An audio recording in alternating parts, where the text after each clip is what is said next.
Hai, perkenalkan saya Afifah Ika Maulidia dan saya akan membahas seberapa efisien sih demokrasi di Indonesia. Indonesia dan demokrasi memang tidak dapat dipisahkan. Sebagai negara demokrasi, Indonesia menjamin kebebasan masyarakat dalam mengeluarkan pendapat. Namun, apakah demokrasi di Indonesia sudah cukup efektif? Nah, disinilah letak permasalahan yang ada. Tidak dapat dipungkiri, ternyata selama ini pemahaman masyarakat mengenai demokrasi mungkin berbeda-beda, bahkan cenderung disalahkan dalam beberapa hal. Salah satu pelaksanaan demokrasi di Indonesia adalah dengan diadakannya pemilu secara langsung.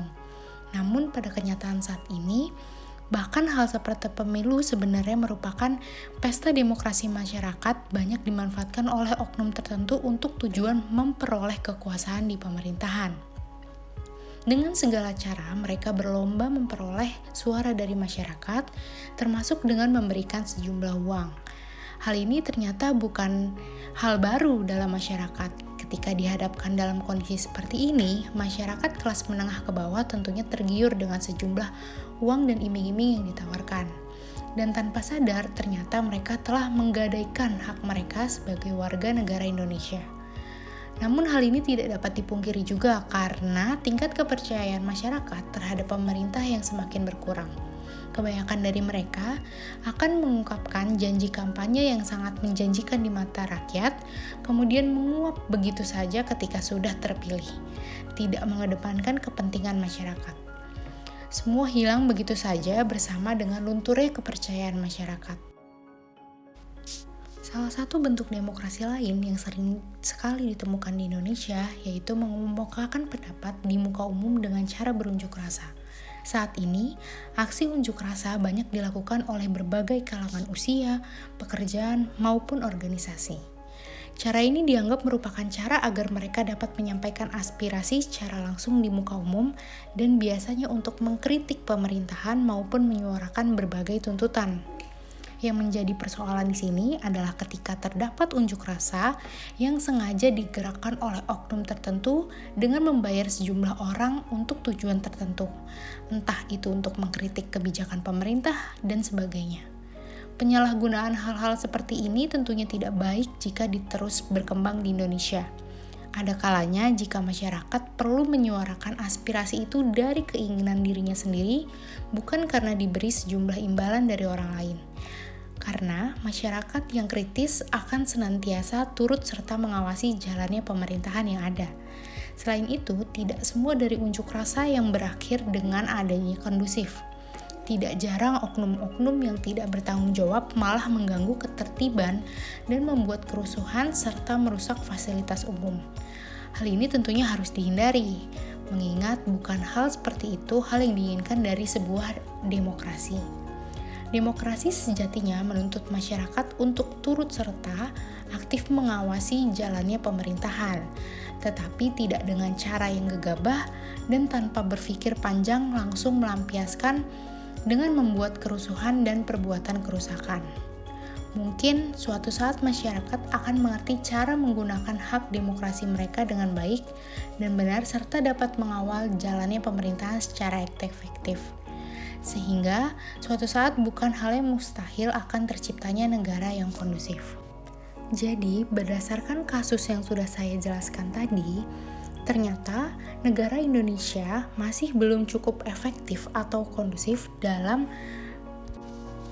Nah, berdasarkan beberapa contoh kasus yang tadi sudah saya jelaskan, maka dapat disimpulkan bahwa demokrasi di Indonesia masih belum cukup efektif dan efisien, sehingga masih perlu dibenahi kembali agar demokrasi di Indonesia berjalan dengan efektif dan efisien secara maksimal. Baik, selanjutnya ini adalah penjelasan tentang benar gak ya kalau demokrasi itu mengurangi konflik yang terjadi di Indonesia? Jawabannya adalah iya. Mengapa demikian? Jadi, dari awal kemerdekaan sampai dengan saat ini di era reformasi, sistem pemerintahan di Indonesia mengalami beberapa kali perubahan. seperti diberlakukannya demokrasi parlementer di tahun 1950 sampai dengan 1959 dan demokrasi terpimpin sejak dikeluarkannya dekret presiden di tanggal 5 Juli 1959 yang pada masa itu menimbulkan beberapa konflik karena memang sistem pemerintahan tersebut tidak sejalan dengan cita-cita bangsa Indonesia. Dengan adanya demokrasi ini diharapkan semua rakyat Indonesia memiliki hak yang sama dan tidak ada rasa yang tidak diperlakukan dengan adil. Karena kita ketahui bahwa dalam sistem demokrasi, semua warga negara memiliki hak yang sama untuk mengambil keputusan. Jadi, setiap ada pemilu ataupun pilkada, maka rakyat akan secara langsung dapat berkontribusi dalam melakukan pemilihan terhadap pemimpin yang mereka inginkan. Jadi, dalam hal ini mengurangi adanya praktik KKN juga, yaitu kolusi, korupsi, dan nepotisme. Bisa kita bayangkan, tanpa adanya demokrasi Pancasila, mungkin praktik KKN ini akan terus terjadi. Dan ini tentunya akan merugikan rakyat-rakyat yang biasa ataupun masyarakat biasa. Hal ini akan memunculkan konflik keraguan masyarakat terhadap pemimpinnya dan sistem ketatanegaraan akan berantakan. Karena jika kehidupan yang demokratis tidak terlaksana, maka asas kedaulatan rakyat tidak berjalan. Tidak ada jaminan HAM dan tidak ada persamaan di depan hukum. Jika demikian, justru akan semakin jauh dari tujuan masyarakat yang adil dan makmur berdasarkan Pancasila. Karena itu, sampai saat ini demokrasi tetap berlaku di Indonesia, agar konflik seperti yang terjadi pada masa kemerdekaan sampai dengan Orde Baru tersebut tidak terjadi lagi. Karena demokrasi mengedepankan kepentingan rakyat ataupun kepentingan bersama yang bisa kita kenal dengan sebutan dari rakyat, oleh rakyat, dan untuk rakyat. Selanjutnya, kita akan membahas relasi demokrasi dan humanisme. Humanisme memiliki pengertian suatu doktrin yang menekankan kepentingan kemanusiaan dan idealisme manusia. Humanisme menempatkan persoalan manusia sebagai hal yang paling mendasar pada hidup. Segala hal yang bersifat baik bagi manusia, seperti kebahagiaan, kebebasan, kesejahteraan, serta hak asasi harus menjadi perhatian penting dalam segi kehidupan. Selain itu, karena humanisme juga menekankan perlindungan atas kehidupan tiap-tiap individu. Kekerasan serta ancaman adalah hal-hal yang berusaha ditentang gerakan humanis internasional dalam pendekatan-pendekatan apapun. Adanya rasa aman pada setiap orang, keadilan, serta perdamaian merupakan tujuan yang berusaha dicapai oleh humanisme sebagai sebuah ideologi. Pada saat ini, masih banyak sekali hal-hal yang mengancam terhadap nilai-nilai humanisme, seperti pada invasi Rusia atas Ukraina yang menunjukkan adanya negara yang telah mengabaikan dan membuang pendekatan kemanusiaan pada kebijakan luar negeri mereka. Pendekatan yang bersifat kekerasan melalui agresi dan intervensi militer yang tentu akan dan telah mengorbankan banyak jiwa dengan percuma adalah pengkhianatan besar terhadap cita-cita humanisme. Satu-satunya sistem politik yang relevan dengan humanisme adalah demokrasi. Untuk mencapai cita-cita kemanusiaan memerlukan demokrasi sebagai instrumen perjuangannya. Hanya demokrasi yang menghargai nilai-nilai perseorangan yang dapat memajukan humanisme tadi.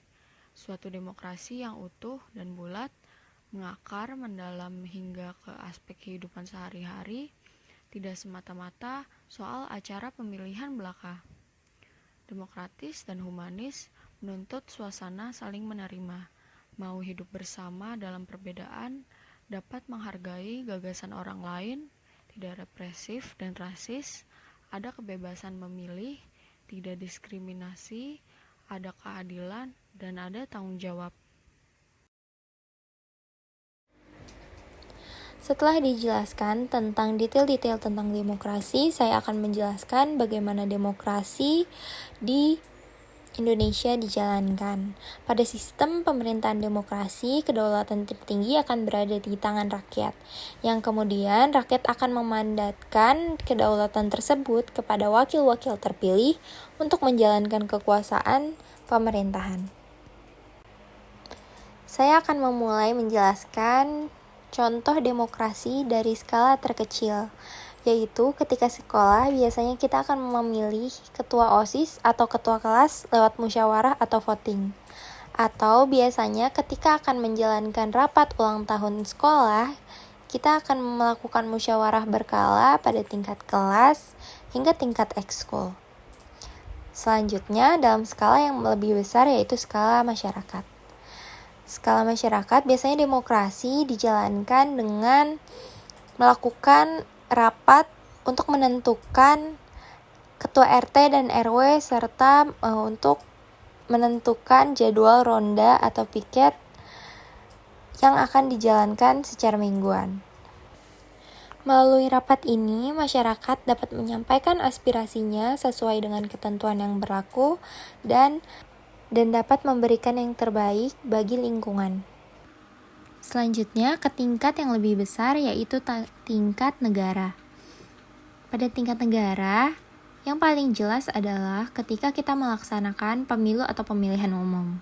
Yang pertama, kita melakukan pemilihan presiden dan wakilnya, melakukan pemilihan anggota DPR, pemilihan gubernur, bupati, hingga wali kota, serta pengambilan keputusan di lembaga-lembaga pemerintahan yang menggunakan prinsip musyawarah seperti pada saat DPR melaksanakan fungsinya dalam fungsi legislatif.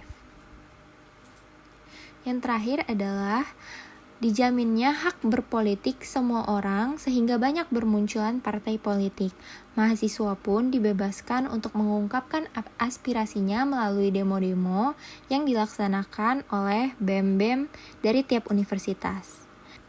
Yang terakhir adalah dihargainya segala perbedaan yang ada tanpa adanya diskriminasi utamanya di hadapan hukum dan pemerintahan.